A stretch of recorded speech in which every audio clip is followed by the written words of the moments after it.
On June 11, 2001, in a small mobile home in Hutchins, Texas, a neighbor made a phone call that would expose one of the most severe child welfare failures in the state's history.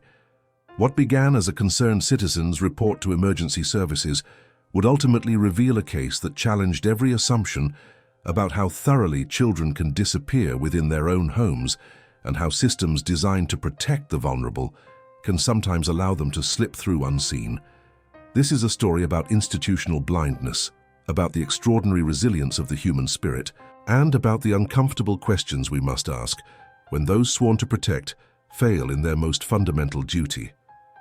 Before we go deeper, subscribe if you love true crime documentaries focused on real investigation and systemic analysis, and tell me in the comments where you're watching from. The case that unfolded in that East Texas community would become known nationally, not by the perpetrators' names, but by a single haunting descriptor that the media would repeat for years to come. It was a case that prosecutors would later describe as among the 3 worst instances of child abuse where the victim survived. To understand how such a situation could develop undetected for years, we must first understand the complex web of circumstances, failures, and human decisions that allowed it to happen. This is not simply a story of criminal acts. It is a story about how systems break down, how warning signs go unheeded, and how the most vulnerable among us can become invisible even when they are hiding in plain sight. Our story begins on April 12, 1993, at East Texas Medical Center, where a baby girl was born into circumstances that seemed at first to offer hope rather than tragedy. Her biological mother, Barbara Calhoun, was 21 years old, unemployed, and living in a pickup truck with a 3-year-old child. Barbara herself had experienced a traumatic childhood. According to court records, she had been removed from her biological mother's care at age 4 due to severe neglect and possible abuse, then taken in by the Calhoun family, who provided her with stability during her formative years. The intersection of Barbara's life with the Kavanaugh family occurred when she was 4 months pregnant. Sabrina and Bill Kavanaugh, a couple who had long desired to become parents, met Barbara through mutual acquaintances and offered to adopt her unborn child. The arrangement seemed beneficial for everyone involved. Barbara, facing financial hardship and uncertain about her ability to parent another child, agreed to the adoption. The Kavanaughs, eager to fulfill their dream of parenthood, attended every prenatal appointment, prepared a nursery, and bonded with the child before birth. When labor began, the Kavanaughs rushed to the hospital. After a difficult delivery, the baby was born healthy. However, Barbara's reaction was troubling. According to hospital staff accounts, she turned away from the infant and refused to look at her. The following morning, adoption papers were signed, and the child officially became Lauren Kavanaugh. For 8 months, the arrangement appeared successful. Lauren thrived as a healthy, cheerful infant. The Kavanaughs doted on their daughter, creating what seemed to be an ideal family environment. Then came the phone call that would change everything. Barbara's attorney contacted the Kavanaughs with devastating news. His client had changed her mind and wanted her daughter back. The motivation for this reversal remains unclear in the court record. By this time, Barbara had married Kenneth Atkinson, a man she had known since high school, and her financial situation had marginally improved. What followed was a protracted custody battle that would last nearly a year. The Kavanaughs fought to retain custody of the child they had raised as their own since birth, but they faced a significant legal obstacle. Their attorney had failed to file the necessary paperwork to terminate Barbara's parental rights within the required time frame. This procedural failure would prove catastrophic. During the court proceedings, Sabrina Kavanaugh began noticing concerning signs. After visits with Barbara, Lauren would return with unexplained bruising and marks on her body. Initially, these were attributed to normal toddler accidents.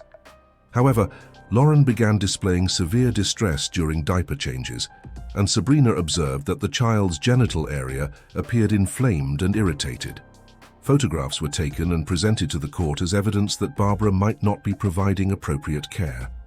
The judge, however, ruled that insufficient evidence existed to prove abuse, and moreover suggested that photographing the child in this manner could itself be considered harmful to the child's well-being.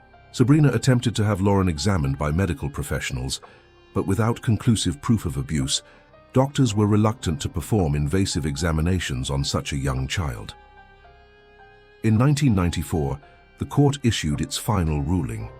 Despite the Kavanaughs' concerns and their year-long bond with Lauren, the child was to be returned to her biological mother. On December 26, 1994, Sabrina met Barbara in a Walmart parking lot in Jasper, Texas, to hand over 20-month-old Lauren. As she released the toddler into Barbara's custody, Sabrina made a desperate plea. "If you ever change your mind," she told Barbara, "no matter when or where, just call me and I will come get her." The Kavanaughs saw Lauren one more time at the child's second birthday party. After that, Barbara ceased all communication. Phone calls went unanswered. The family disappeared without leaving a forwarding address or any means of contact. Sabrina could not bear to dismantle Lauren's nursery. The toys, the Tonka trucks, the tea sets remained on the shelves beside the empty crib. When the Kavanaughs moved from a niece to Canton in 1999 after Bill's retirement, Sabrina filled the new house with photographs of Lauren, her dimpled smile looking out from frames throughout the living room. Every Christmas, Sabrina purchased Barbie dolls with their painted smiles and sparkly dresses, storing the unopened boxes in her bedroom closet, holding on to the hope that someday her daughter might return to receive them.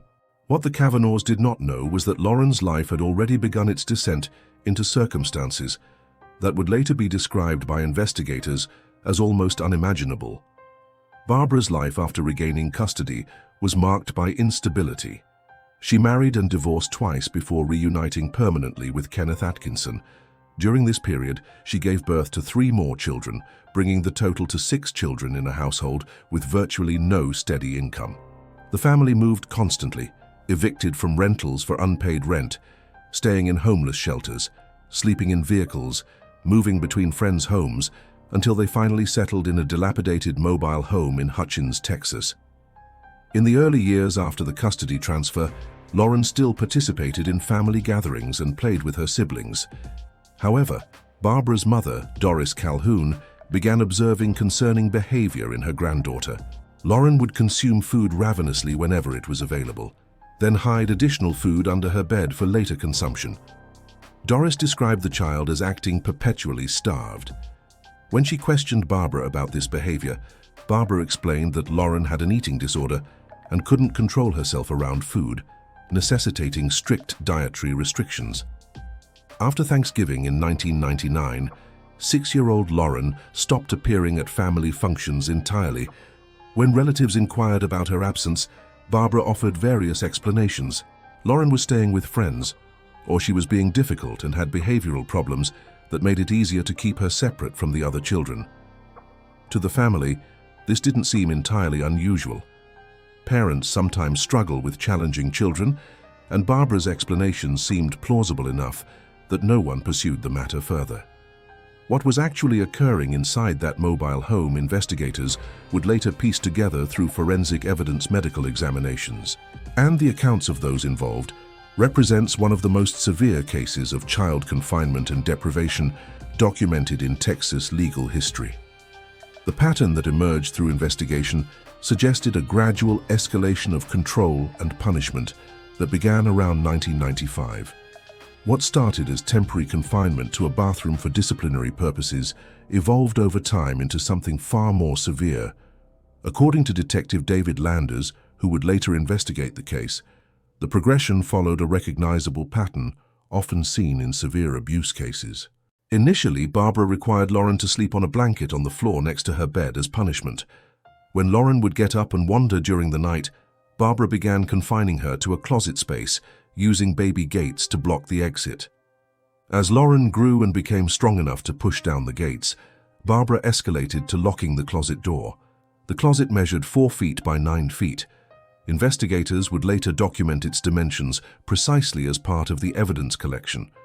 The only light that entered the space came from a thin strip beneath the door. Inside, the conditions deteriorated over time. The carpet became saturated with biological waste. When police finally entered the space, they reported that moisture seeped up around their boots from the carpet's saturation. The walls showed signs of long-term habitation, under conditions that contradicted every standard of human dignity and child welfare. The question of why Lauren, among 6 children in the household, became the target of this treatment has never been fully answered. In later interviews with Child Protective Services, Barbara stated plainly that she had never loved Lauren. She explained that when her other children were in pain, she felt their pain too, but with Lauren she felt nothing. Psychologists who later evaluated the case suggested several possible explanations. Lauren may have represented the period when Barbara nearly lost custody permanently, a reminder of her own perceived failure. Alternatively, the very fact that Lauren had been wanted by another family might have created resentment. Barbara's own traumatic childhood may have left her without the emotional tools necessary for healthy parenting, particularly regarding a child with whom she had never bonded. Whatever the psychological mechanisms, the result was that beginning around age 3, Lauren essentially vanished from normal childhood. While her siblings attended school, played outside, rode bicycles, and participated in family meals, Lauren remained confined to the closet space. The other children in the home were aware of their sister's presence, but had been conditioned to accept this as normal, or at least not to question it openly. The methods of control extended beyond physical confinement. Lauren was subjected to forms of deprivation that psychological experts would later describe as calculated torture. Food was used as a particularly cruel instrument of control. According to testimony later provided by Lauren's older sister Blake, and corroborated by Lauren's own accounts during therapy, Barbara would sometimes place food in front of the hungry child and tell her she could chew it, but must not swallow. This form of psychological torment was repeated regularly. Meanwhile, the rest of the home contained ample food. Cabinets were stocked with cookies, pasta, and bread. The refrigerator was full. All of this was visible but perpetually out of reach for Lauren. Medical evidence collected after Lauren's rescue documented extensive physical harm. Her body bore more than 20 circular scars consistent with burn injuries. She had multiple healed wounds indicating repeated trauma over an extended period. Her physical development had been severely stunted due to chronic malnutrition. At age 8, she weighed 25 pounds, roughly the same weight as an average 2-year-old child, and notably only slightly more than her weight at 18 months old, before she was returned to Barbara's custody. Beyond the physical neglect and abuse, investigators discovered evidence of chronic trauma that would require years of specialized therapy to address. Every night, Lauren was removed from the closet space. The adults in the home would play country music at maximum volume. This detail, seemingly minor, would later be recognized by psychologists as a common tactic in severe abuse cases, using sound to mask what was occurring. After hours of mistreatment, Lauren would be returned to the dark closet confused and in pain. Perhaps most disturbing to investigators was evidence suggesting that the abuse extended beyond the immediate household. One individual who regularly victimized Lauren allegedly wore a clown mask and referred to himself by a nickname that Lauren remembered as Candyman. This detail would resurface months after her rescue, when on her first Halloween in freedom, Lauren saw someone in a clown costume and began screaming, asking if she was being taken to Candyman's house. The trauma associated with this masked figure remained so powerful that it could be triggered instantly by similar visual cues. The physical consequences of years of abuse were severe and would require extensive medical intervention. The chronic mistreatment had caused internal injuries that physicians later needed to repair through multiple surgeries. Lauren's digestive system had essentially forgotten how to process food normally after years of severe malnutrition. Her body had begun shutting down non-essential functions in an effort to conserve energy for survival. Doctors who treated Lauren after her rescue compared her condition to victims of extreme famine or concentration camp survivors. Her body was consuming its own muscle tissue for energy. Her organs showed signs of stress and damage from prolonged malnutrition.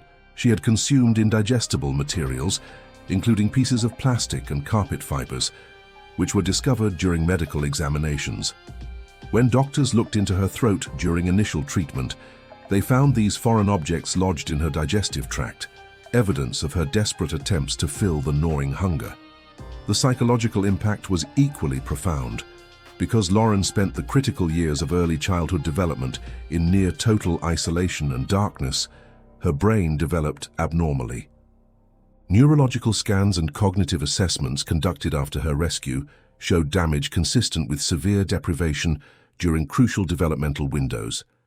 The doctor's prognosis was cautious.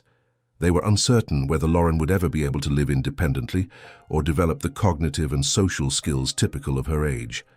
Lauren survived by focusing on the one thing available to her, that thin strip of light visible under the closet door. Psychologists later explained that this fixation likely served as a mental anchor, a focal point that helped her mind escape the present reality. The ability to see that light, to know that something existed beyond her immediate darkness, may have been crucial to her psychological survival. It represented hope, however slim, that the world beyond the door still existed. What remains difficult to comprehend for investigators and mental health professionals who worked on the case was the duration and the proximity. This was not occurring in an isolated rural location, unreachable by authorities. The family lived in a mobile home park with neighbors on all sides. The children attended school. The family interacted with community members, landlords, and social services. Barbara had called Child Protective Services on multiple occasions, though these calls pertained to other issues within the home. Yet Lauren remained invisible, her existence known but somehow not seen for 6 years. The system failures that allowed this situation to persist for so long would later become the subject of intensive review and policy reform in Texas. The child welfare system had multiple points of contact with the family. Barbara had reported her previous boyfriend, David Hernandez, for inappropriate contact with Lauren in March of 2001, just 3 months before Lauren's rescue. Hernandez had an extensive criminal history, including prior charges related to children. The incident Barbara reported involved Hernandez allegedly kissing 9-year-old Lauren inappropriately. An investigation was opened. However, investigators determined that an attempted kiss did not meet the threshold for abuse intervention, and no action was taken. The case was closed. This decision, viewed in hindsight, represents a critical missed opportunity. Had investigators conducted a thorough home visit and welfare check on Lauren at that time, they would have discovered her condition 3 months earlier. The question of whether additional harm could have been prevented during those 3 months is one that haunted many of those involved in the subsequent investigation. On June 11, 2001, something shifted in the household dynamic. Kenneth Atkinson, who had been complicit in Lauren's confinement and mistreatment for years, made a decision that would finally bring the situation to light. His motivations remained somewhat unclear. Investigators later theorized that jealousy played a role. Barbara spent considerable time online communicating with men she met on the internet, often leaving Kenneth alone with the children for extended periods. Barbara frequently spent evenings at local establishments, playing video poker and socializing. She was not home on the night that Kenneth decided to act. Kenneth walked to his neighbor's home, a woman named Jeannie Rivers, and asked her to come with him into the mobile home. He led her down the hallway to the master bedroom and opened the closet door. "Hey there, Lauren," he said, as casually as if greeting a child in a normal situation. Rivers' eyes needed time to adjust to the darkness inside the closet. When they did, she found herself looking at a small child, naked, sitting in her own waist. Lauren didn't make a sound. One of her eyes was swollen and bruised, barely open. Rivers' questions tumbled out. Why is she naked? Do you ever hold her? Do you feed her? Does she know that anyone loves her? Kenneth's responses were vague and defensive. Sometimes they showed her affection, he said, when Barbara permitted it. Rivers didn't wait to hear more. She returned to her home with her husband and immediately called emergency services. While they waited for police to arrive, Kenneth pulled Lauren from the closet, dressed her in clothing, and gave her some food. This act of last-minute care could not disguise what years of neglect had done. When the first police officer entered the trailer, he was confronted with a scene that would remain with him for the rest of his career. Officer Molan later described his initial confusion. He had been told he was looking for an 8-year-old child, but the figure sitting in the middle of the living room appeared to be no more than 3 years old. Her arms were as thin as his thumbs. Her stomach was distended from malnutrition, while her ribs protruded sharply. She sat cross-legged, naked, staring at that thin strip of light coming from under the closet door, because that small glimmer of brightness represented the entirety of her world for 6 years. The scene inside the closet horrified even experienced officers. The carpet was saturated with biological waste and crawling with insects. Officer Molan later testified that it wasn't a closet in any normal sense. It was a prison cell. The conditions inside violated every standard of human habitation. Bread bags, empty butter containers, and soiled fabric were scattered throughout the space. The walls bore stains and marks documenting years of confinement. The smell was overwhelming. Lauren was immediately transported to Children's Medical Center in Dallas, where a team of doctors and specialists began the complex process of medical stabilization. The emergency room staff had rarely encountered a case of such severe and prolonged neglect. Lauren's vital signs were dangerously unstable. Her body temperature regulation was impaired. Her heart rate and breathing were irregular. She was severely dehydrated despite the presence of fluid retention from malnutrition-induced edema. Initial medical assessments revealed the full extent of the damage. Lauren had missing teeth. Her hair, crawling with lice, had turned almost completely white, likely from stress and nutritional deficiencies. The skin on the lower half of her body was bright red and peeling from prolonged contact with urine and feces. Her muscle mass had deteriorated to almost nothing. Internal organs showed signs of impending failure. The medical team's first priority was simply keeping her alive. The refeeding process had to be managed with extreme care, as introducing food too quickly to a severely malnourished person can trigger refeeding syndrome, a potentially fatal complication. Lauren's cognitive and linguistic development reflected her years in isolation. She spoke in fragmented sentences with the vocabulary and structure of a much younger child. When hospital staff asked her age, she replied that she was 2 because she had only experienced 2 birthday parties. Her understanding of the world was profoundly limited. She didn't know what the sun was. She couldn't identify a television. She had never seen clouds. Her entire frame of reference was the closet, the occasional glimpses of the trailer during the time she was removed from confinement, and the sounds of country music that had provided the soundtrack to her suffering. The medical team extracted indigestible material from Lauren's stomach and digestive tract. She had consumed these items out of desperation, her body's hunger drive overriding any natural aversion to eating non-food materials. Doctors marveled at her survival. By all medical logic, a child subjected to such severe neglect for such an extended period should not have lived. Multiple organ systems should have failed. The human body, particularly a developing child's body, requires adequate nutrition, and Lauren had received only minimal sustenance for years. Barbara Calhoun and Kenneth Atkinson were arrested the same day Lauren was rescued. All 5 of Lauren's siblings were removed from the home and placed into foster care. These children ranged from 22 months old to 11 years. Their own experiences in that household would require separate investigations and therapeutic interventions. The story rapidly spread from local news to national headlines. The public reaction was immediate and intense. People across the country struggled to comprehend how such a situation could exist undetected for years. The Kavanaughs first learned what had happened to Lauren when they saw the news coverage of Barbara and Kenneth's arrest. Sabrina's husband called her at work to ask about Kenneth and Barbara's last names. When she confirmed them, he told her to recall a conversation she'd had about a news story regarding a couple who had abused their children. It was Barbara and Kenneth. Sabrina initially refused to believe it, but the evidence was undeniable. Sabrina's sister drove to her workplace, and the moment Sabrina saw her sister's face, she knew it was about Lauren.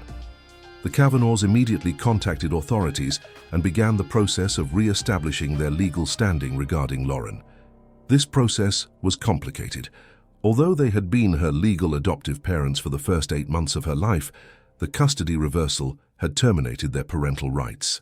They now had to petition the court as interested parties and demonstrate that they could provide appropriate care for a severely traumatized child with extensive medical and psychological needs. 3 days passed before the Kavanaughs were permitted to visit Lauren in the hospital.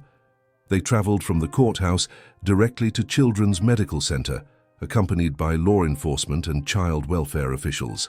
The doctors and staff were initially hesitant.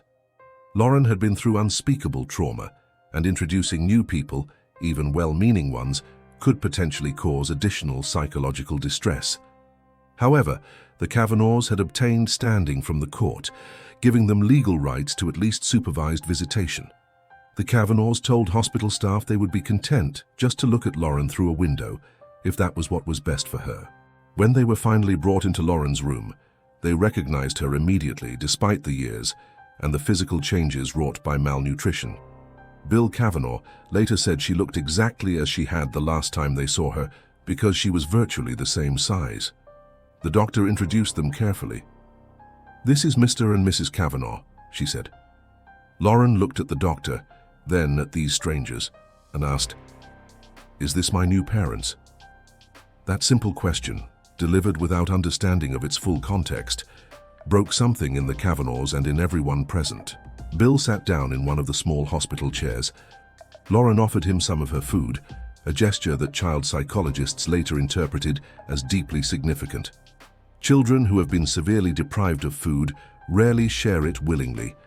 The fact that Lauren made this gesture suggested a capacity for connection and generosity that had somehow survived her ordeal. Bill was overjoyed to be reunited with her.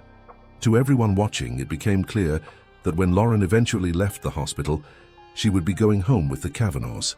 Barbara and Kenneth were both initially charged with causing serious injury to a child, a first-degree felony in Texas, carrying a potential sentence of 5 to 99 years or life in prison. The prosecution faced unusual challenges in this case. Lauren's psychological trauma made it difficult for her to provide testimony about what had happened. She couldn't articulate her experiences in a way that would hold up under cross-examination. The prosecutors had to rely heavily on medical evidence, forensic analysis of the crime scene, and the testimony of experts.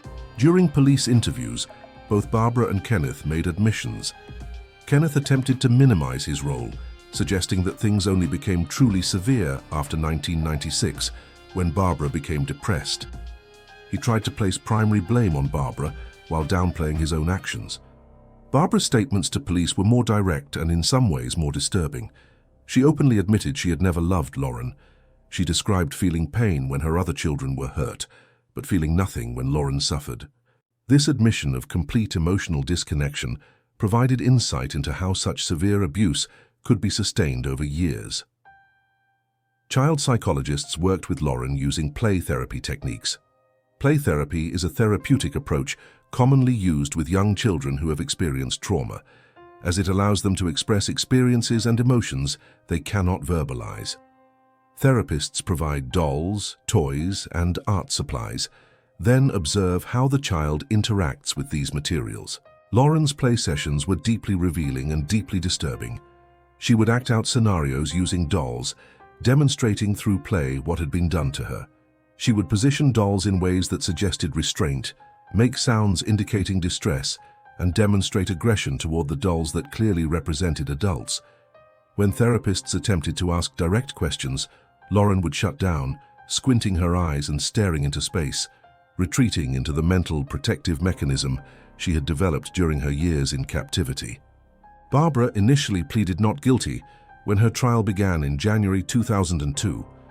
However, after 2 weeks of testimony that included medical experts describing Lauren's condition, forensic specialists discussing the evidence collected from the mobile home, and witnesses describing the family's history, Barbara changed her plea to guilty. On January 29, 2002, she was sentenced to life in prison with the possibility of parole after 30 years. In her statement to the court, Barbara offered an apology that many found inadequate. She said she wished she could take it back but couldn't. Her words seemed to lack the emotional depth proportional to the severity of her crimes. Kenneth Atkinson proceeded to trial and was convicted in December 2002. He received the same sentence as Barbara, life in prison with the possibility of parole. Both would be eligible to apply for parole in 2031 after serving 30 years. The sentences were seen by many as insufficiently harsh given the severity and duration of the abuse, but they represented the maximum available under the charges for which they were convicted. The Kavanaughs faced an enormous challenge in helping Lauren begin recovery. The initial focus was pure survival and medical stabilization. Lauren required specialized feeding protocols to avoid refeeding syndrome. She needed a medical device to help her body manage waste elimination while her digestive system healed.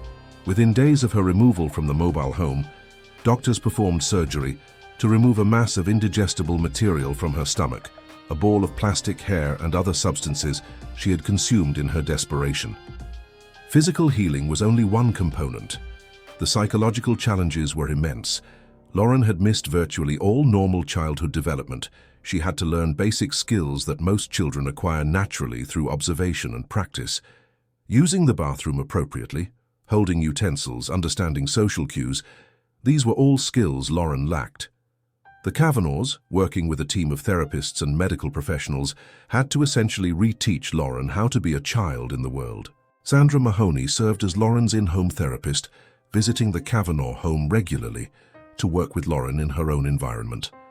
Mahoney brought toys and therapeutic materials, and Lauren immediately began using these tools to communicate her experiences. She would take puppets and dolls and act out scenarios, showing the therapist what had been done to her. She would take dolls, position them in ways suggesting violence, and demonstrate through her play the trauma she had endured. Mahoney never asked direct questions during these sessions.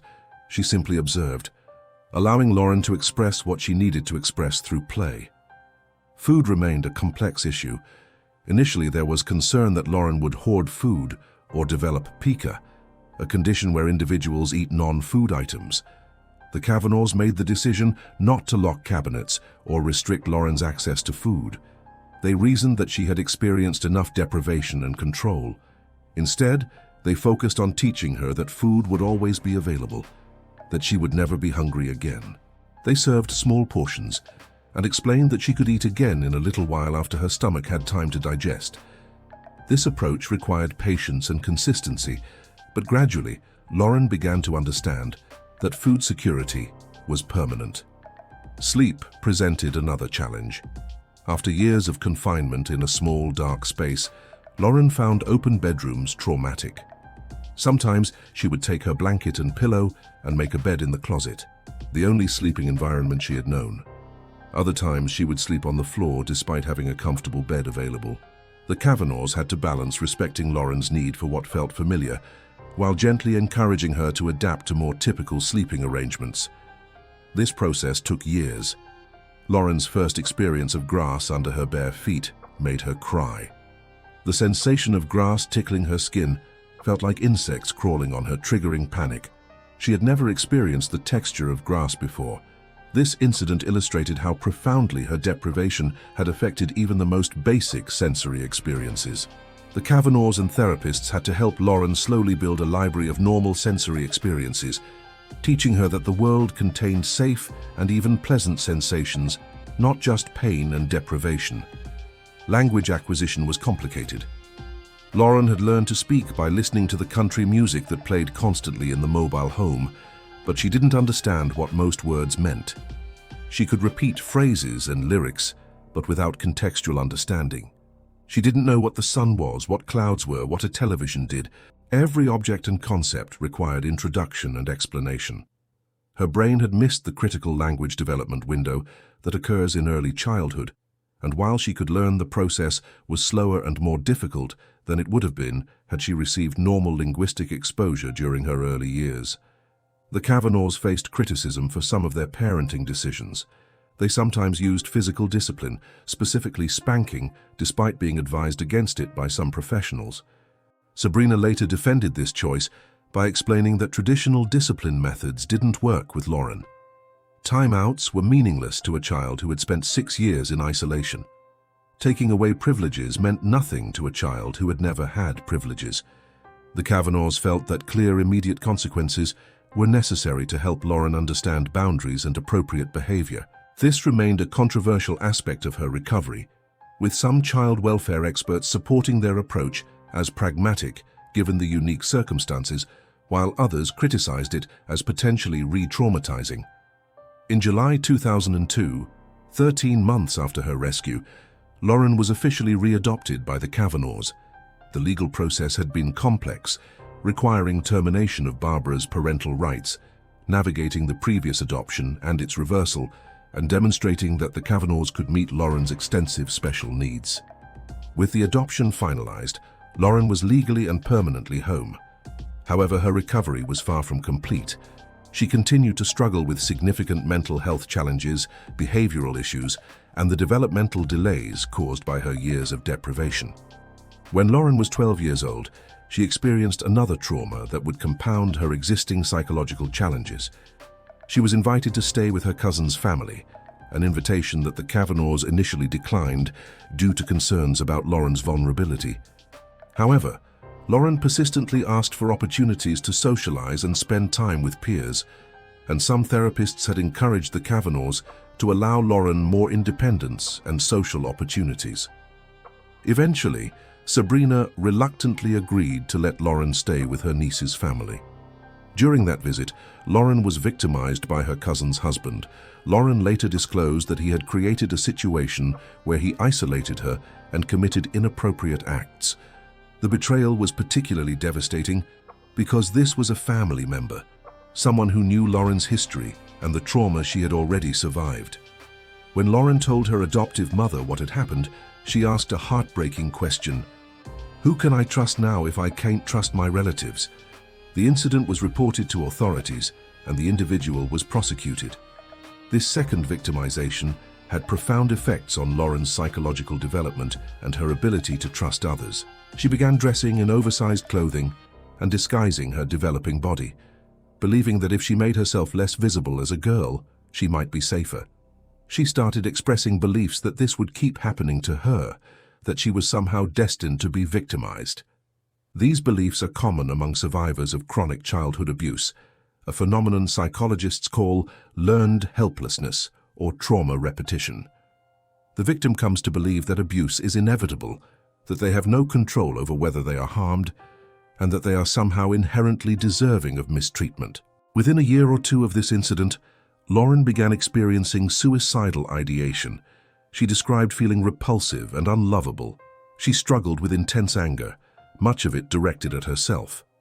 The rage she felt was consuming, and she recognized in herself echoes of the anger that had driven her biological mother's actions. This recognition terrified her. Lauren later expressed her greatest fear: becoming like her mother.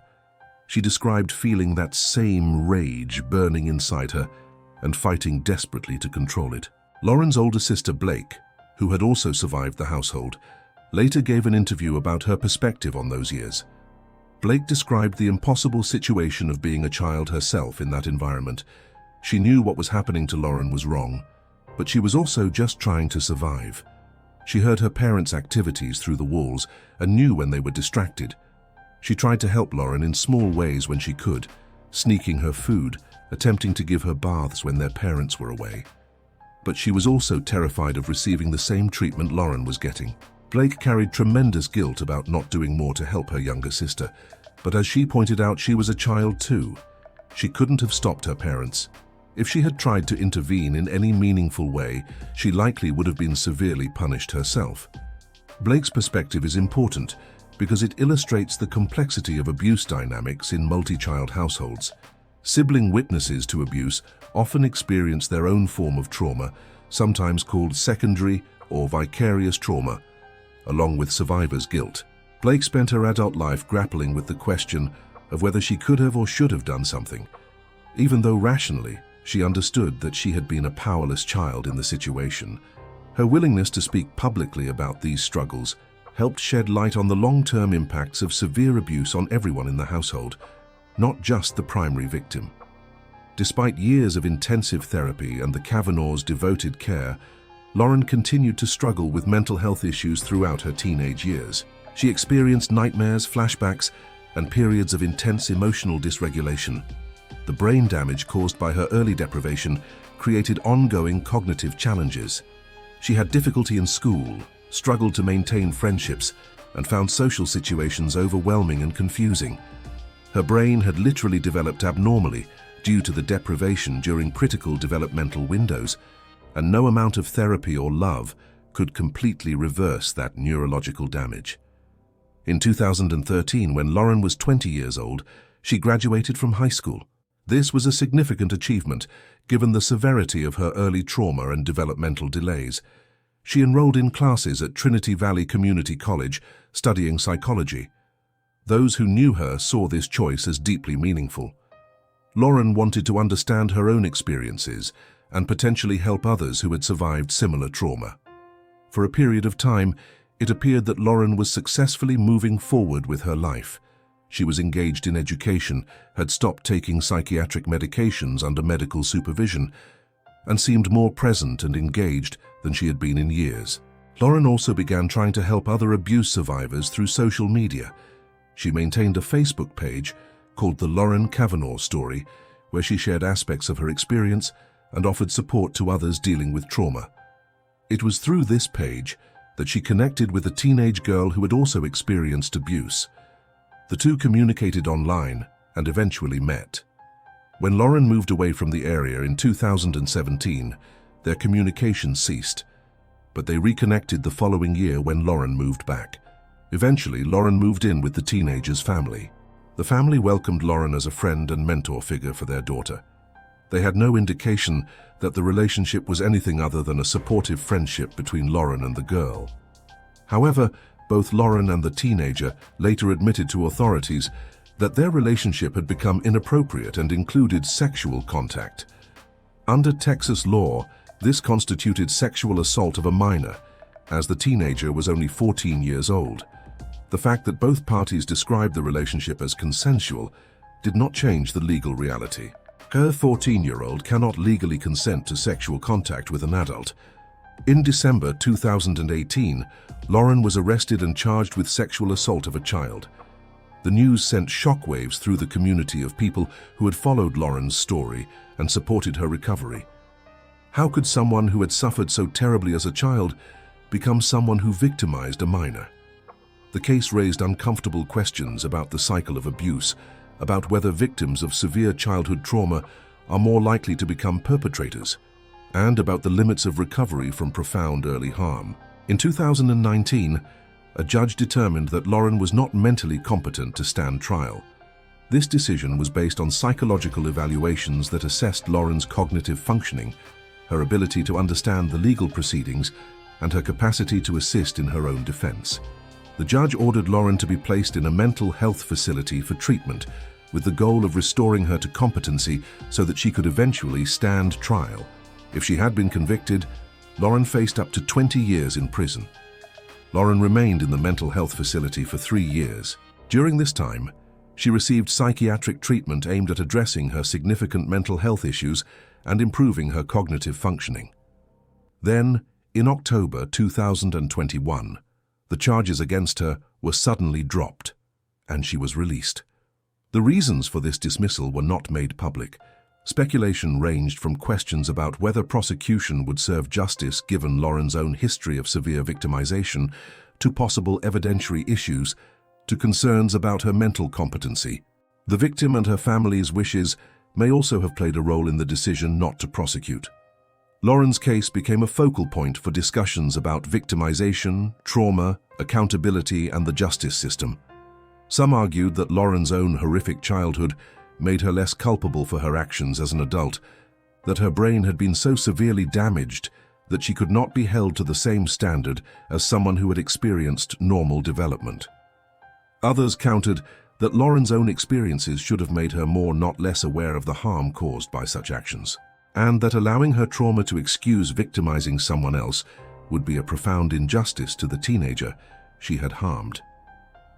These debates highlighted the complexity inherent in cases involving survivors of extreme childhood trauma who later commit offenses. There is no simple answer to how the justice system should balance compassion for the defendant is history with justice for the victim, or how society should think about moral and legal responsibility when someone's capacity for judgment and impulse control has been fundamentally compromised by early harm. Lauren herself expressed fear about becoming like her parents. In interviews before her arrest, she spoke about recognizing her mother's rage within herself and struggling to control it. She described being terrified of turning out like Barbara and Kenneth. This self-awareness makes her later actions even more tragic. She could articulate the fear, could identify the patterns she wanted to avoid, yet still found herself accused of causing harm to a vulnerable minor. The Kavanaughs, now elderly, continued to support Lauren even after her arrest. Sabrina stated that she would never give up on her daughter as long as she was alive. This steadfast commitment reflects the depth of the bond that formed during those early months of Lauren's life and was rekindled after her rescue. The Kavanaughs had fought for Lauren twice, once in the custody battle when she was a toddler, and again after her rescue when she was 8. They were not about to abandon her now, despite the profound disappointment and confusion they must have felt about the charges against her. As of the most recent information available, Barbara Calhoun and Kenneth Atkinson remain incarcerated in Texas prisons, serving their life sentences. They will be eligible for parole consideration in 2031, having served 30 years. Whether they will be granted parole at that time remains to be seen. Parole boards consider many factors, including the nature of the crime, behavior while incarcerated, remorse, and risk of reoffense. Given the severity and duration of their crimes against Lauren, it seems unlikely they will be released on their first parole hearing, though the decision ultimately rests with the parole board. The case prompted significant changes in Texas child welfare policy and procedure. The multiple missed opportunities to identify Lauren's situation led to reviews of how Child Protective Services conducted home visits, how reports of abuse were evaluated, and how thoroughly investigators pursued concerns about children's welfare. The fact that Barbara had made reports to CPS herself, yet no one discovered Lauren's condition during those investigations, highlighted serious deficiencies in the system's protocols. One particular policy change focused on ensuring that investigators physically laid eyes on all children known to reside in a home during welfare checks, not just the children who were visible or readily accessible. Had this been standard protocol during any of the CPS contacts with the household, Lauren would likely have been discovered years earlier. The case also prompted discussions about the threshold for intervention. The incident with David Hernandez, where he allegedly attempted to kiss Lauren, was not deemed serious enough to warrant child removal or intensive investigation. In retrospect, that incident represented a critical warning sign that, if properly pursued, might have led to Lauren's earlier rescue. Lauren's story has been featured in numerous documentaries, news programs, and articles over the years. She has been referred to by the media as the girl in the closet, a label that captures the horrific essence of her childhood, but also risks reducing her to her victimization rather than recognizing her as a complete person. Some advocates for abuse survivors have criticized this tendency to define victims by their worst experiences, arguing that it can hinder their ability to form an identity beyond their trauma. The psychological community has studied Lauren's case extensively as an example of both extreme childhood deprivation and remarkable resilience. The fact that Lauren survived at all is medically remarkable.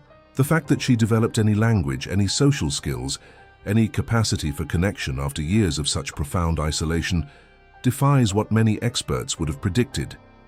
Her case has contributed to the understanding of developmental windows, neuroplasticity, and the human capacity for recovery even after severe early harm. However, her case also illustrates the limits of recovery. Despite years of intensive therapy, loving support from the Kavanaughs, and her own determination to overcome her past, Lauren continued to struggle with significant cognitive, emotional, and behavioral challenges. The brain damage caused by her early deprivation was permanent. The psychological imprints of her trauma remained active. Her later difficulties, including the charges brought against her, demonstrate that even with optimal support, some effects of severe early trauma may never be fully overcome. The question of what constitutes justice in cases like Lauren's remains contested. For some, justice means harsh punishment for perpetrators like Barbara and Kenneth, maximum sentences that ensure they spend most or all of their remaining lives in prison. For others, justice includes systemic reforms that prevent such situations from occurring in the first place, ensuring that no other child slips through the cracks as Lauren did. For still others, Justice involves providing adequate resources for survivors like Lauren, recognizing that recovery from extreme trauma requires ongoing support, and understanding that survivors may struggle with significant challenges throughout their lives. Lauren's story forces us to confront uncomfortable truths about child abuse, institutional failure, and the limitations of recovery. It challenges our assumptions about resilience and our expectations for survivors. It asks whether we adequately support people who have experienced profound early trauma, or whether we expect them to get over it and move on without providing the resources and accommodations they need to function in a world that their damaged brains may never fully be equipped to navigate. The case also raises questions about prevention and intervention. How do we create systems that identify hidden children? How do we ensure that when concerns are raised, they are thoroughly investigated? How do we balance family privacy with child safety? These are not simple questions with easy answers, but Lauren's case demonstrates the catastrophic consequences when systems fail to ask the right questions or pursue warning signs adequately. For those who work in child protection, Lauren's story serves as both inspiration and cautionary tale. It demonstrates that even children who have suffered unspeakable harm can survive and, with proper support, build connections and experience moments of joy and normalcy. It also demonstrates that recovery is not linear, that trauma leaves permanent marks, and that survivors may continue to struggle in ways that are difficult and sometimes disturbing for others to witness. The Kavanaughs represent a different aspect of this story, one of hope and steadfast love. Their refusal to give up on Lauren, their willingness to fight for her multiple times over the years, their patience with her struggles and setbacks offers a model of what committed parenting can look like, even in the most challenging circumstances. They did not expect Lauren to be perfect or to recover completely. They simply loved her and worked tirelessly to give her the best possible chance at a meaningful life.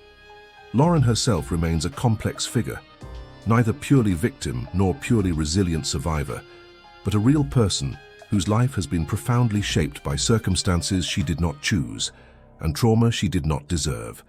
Her story resists simple narratives of redemption or doom. It is messy and unfinished, reflecting the reality that recovery from severe trauma is rarely complete and never simple. As we conclude this examination of Lauren's case, we are left with more questions than answers. How do we protect children more effectively? How do we support survivors more adequately? How do we balance accountability with compassion when someone with a history of victimization causes harm to others? How do we create systems that truly see all children and ensure none are forgotten? These questions remain urgent and unresolved, and Lauren's story reminds us of the human cost when we fail to address them. The thin strip of light under that closet door that Lauren focused on for 6 years serves as a metaphor for her entire story. In the midst of complete darkness, she clung to that small indication that light existed somewhere beyond her immediate reality. That capacity to hold on to hope, however fragile, helped her survive. The question now is whether we as a society can be that light for other children who are suffering in darkness, whether we can ensure that intervention comes sooner, that support is more adequate, and that systems function as they should to protect the most vulnerable among us. Lauren's story is not just about the past. It is a call to action for the present and future, a reminder that children are depending on adults to see them, protect them, and ensure their suffering does not go unnoticed until it has caused irreparable harm.